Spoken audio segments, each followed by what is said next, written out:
За өнөөдөр хэдүүлээ одоо төсөө хүрээний мэдэгдэл эх 3 жилийн асуудлыг ярьж байна. Тэгэхээр төсөө хүрээний мэдэгдэл өөрөө төсөвтэй ярьчихаар эх 3 жилийн эдийн засгийн прогнозын тухай одоо эдийн засгийн болон мэрэгжлийн хэлэлцүүлэг хийхээсээ илүү 70-80% нь ерөөсөө төсөвлөө орчод болохгүй байгаа. Тэгээ энэ хоёрыг ингээд салгаж хийж явахгүй болохгүй байгаа. Тэгэхээр эх 3 жилийн төсвийг одоо төсвийн хүрээний мэдэгдлийг ярихдаа одоо мөчлөгийн асуудал гэж ярьж байгаа учраас цаашдаа энэ төсвийн хүрээний мэдэгдлийг мэрэгжлийн төвшөнд болгох зайлшгүй шаардлага байгаа.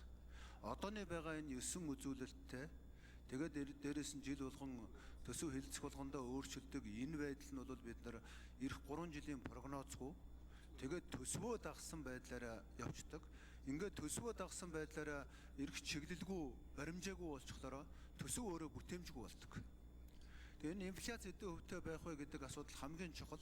Инфляцийг яг өнөөдөр энд ярих цаг үед бид нар төсөв ярьцдаг, төсвийн зардал ярьцдаг. Ингээд одоо бид нар эргээд үр дүнд нь гарахаараа инфляцтай ороогдсон байдаг.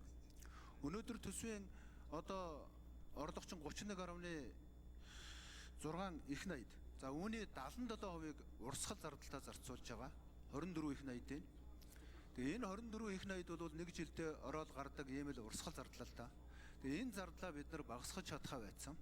Яагаад гэхээр энэ зардлын чинь бараг 81% нь бол тэтгэвэр тэтгэмж, төрийн албан хаагчдын цалин урамшуулал, эрүүл мэндийн эмчилгээний үйлчилгээ, боловсролын үйлчилгээ гэж зарлууд эзэлждэг. Тэгэхээр энэ одоо нийгмийн суурь болох энэ тэтгэвэр тэтгэмж, эрүүл мэндийн даатгалын тогтолцооны суурь бүр суурьээр нь өөрчлөхгүй бол урсгал зардлын чинь 70-80%-ийг нь одоо эдгээр эзэлчээд цаашдаа ерөөсө хөрөнгө оруулалт хийх боломж байхгүй, цаашдаа энийг бууруулах боломжгүй гэсэн ийм байдлаар бид нар өнөөдөр хандаад байгаа юм аа.